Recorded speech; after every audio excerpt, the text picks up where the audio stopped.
game. Yeah. Orlando Magic. Ended up being a loss for the Lakers. Yep. Third one in a row now for them. 3 in a row. And we're going to be pulling all of our insights and analysis from a post-game interview with J.J. Redick and Austin Reaves.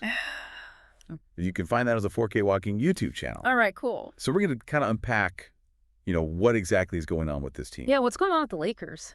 Why are they losing, and what are they saying about it? What are they thinking? Yeah, what's interesting is, obviously, this is a team that's expected to contend and be in the playoffs. Sure.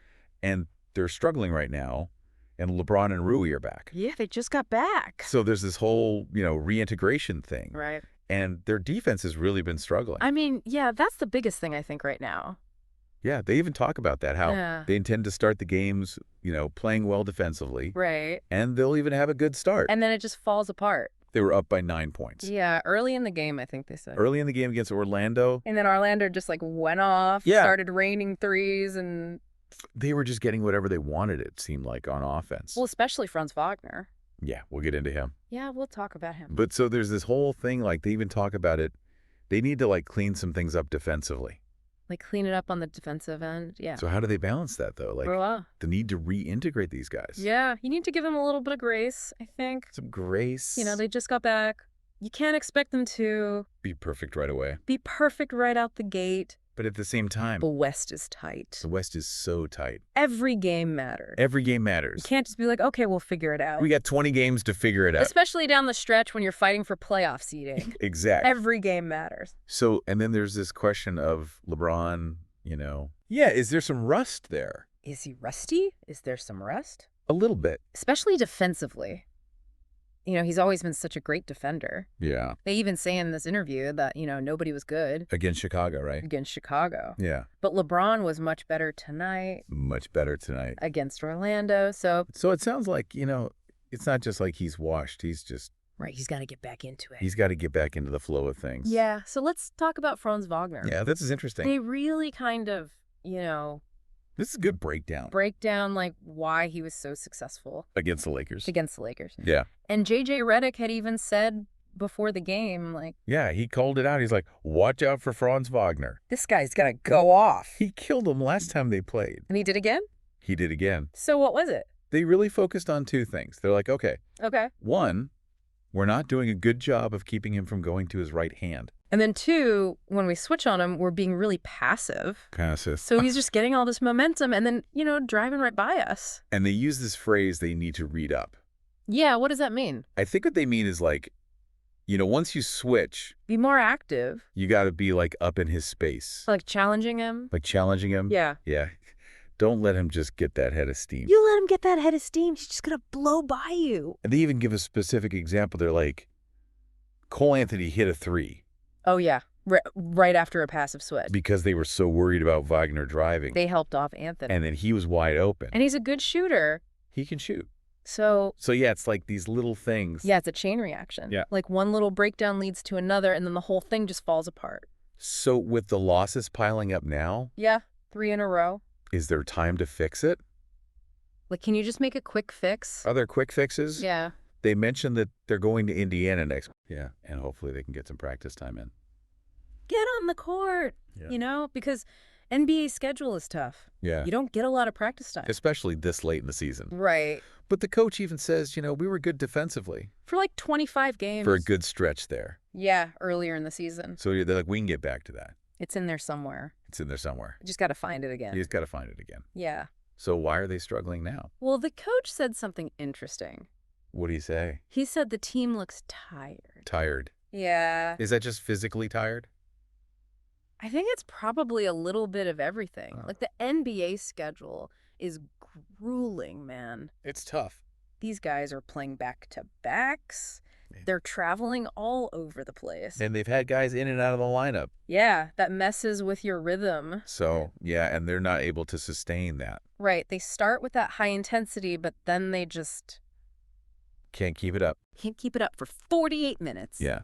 And Austin Reaves talks about... He has good insight here. Some good insight. Yeah. It's all about paying attention to the details. The little things. The little things. Yeah. Competing every single possession. Every possession matters. And I love this phrase he uses. He's like, guarding your yard. Guard your yard, yeah. You're responsible. Take pride in your defense. For your man. Yeah, don't let your man score on you. Yeah, he's like, it's your yard. Yeah, it's your house. Don't let anybody in. Don't let anybody in your house. Yeah. And then he also talks about how, it's got to be a collective effort. Right, it's 5 guys on a string. 5 guys on a string. That's a great visual. Yeah, all connected, helping each other out. Yeah, if your man beats you, you got to have help. Your teammates got to be there. Yeah. So they talked about these 2 losses. Chicago and Orlando, and how they were kind of similar. Yeah. What do they say about that? Well, I mean, the big thing was that both those teams just shot the lights out from 3. Yeah, those threes were falling. Yeah. But they're like, that's not really the main problem. Right. It's giving up too many points through 3 quarters. Yeah. And they did better in the 4th quarter. They locked it down a little bit. Of both those games. But it's too late. It was too late. Yeah.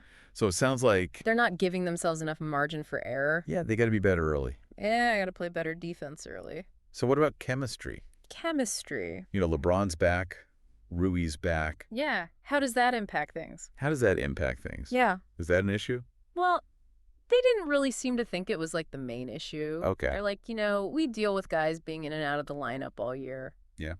It's part of the NBA. It's a long season. Guys get hurt. Guys get sick. Yeah. Load management. They never really have your full team. All the time. But they did seem optimistic about getting everyone healthy. Right. And then building that chemistry from there. Yeah, once everyone's healthy and they can practice together. So communication on defense. Yeah, they talked about that too. They talk about how it's got to be talking team defense. You got to be talking. Yeah, got to be loud, got to be communicating. And they even said, like at the start of the game against Orlando, the communication was good. They were talking. Yeah. And then Orlando went on that run. And they just went silent. They just stopped talking. Yeah. So it's like that's when you need to talk even more. Right, when things are going bad. Yeah. You got to communicate. You got to talk even more. And then they talk about this next play mentality. Which is something they had during that stretch where they were playing really well defensively. Earlier in the season. Yeah. And they're like, okay, NBA players are going to make shots. Right. You can't get discouraged. When a guy hits a tough shot. So you got to have that. You got to just move on. Short memory, yeah. Just on to the next play. Next play mentality. Yeah. Yeah. So offensively, they also talk about struggling in the 3rd quarter. 18 points in the 3rd quarter. Against Orlando. Yeah, that's rough. That's not good. No. And they're like, we got to be better against switching defenses. Which is something that a lot of teams are doing now. It's becoming more and more common. Yeah, so they're like, we got to be able to play with a pass. Move the ball. Yeah. And then they're like, we got to get downhill. Attack the basket. Yeah. So it sounds like they're trying to figure it out. Yeah. They know they're struggling defensively. They know they're not playing well. They're trying to figure out how to get back to where they were earlier in the season. And they think it's a lot of mental stuff. Yeah. Communication. Effort. Yeah. Focus makes play mentality. So you as the listener, you're getting a much deeper understanding. Way more than just the box score. Of what's actually going on with this team. Yeah, you're hearing it straight from the players and the coach. Straight from the source. Yeah, what they're thinking, what they're feeling. So here's our final thought for now. All right. What does it take for a team to rediscover its defensive identity?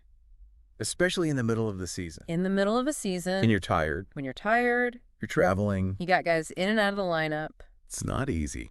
Is it just a matter of X's and O's? Yep. Is it tactical? Is it the game plan? Or is it effort? Or is it the players just not trying hard enough? Or is it something deeper? Yeah. Something about the team chemistry. The mental side of things. The resilience. So think about that, what resonates with you. Yeah. In terms of team dynamics and overcoming adversity. Not just in basketball. But in life. In life in general. Thanks for joining us. See you next time.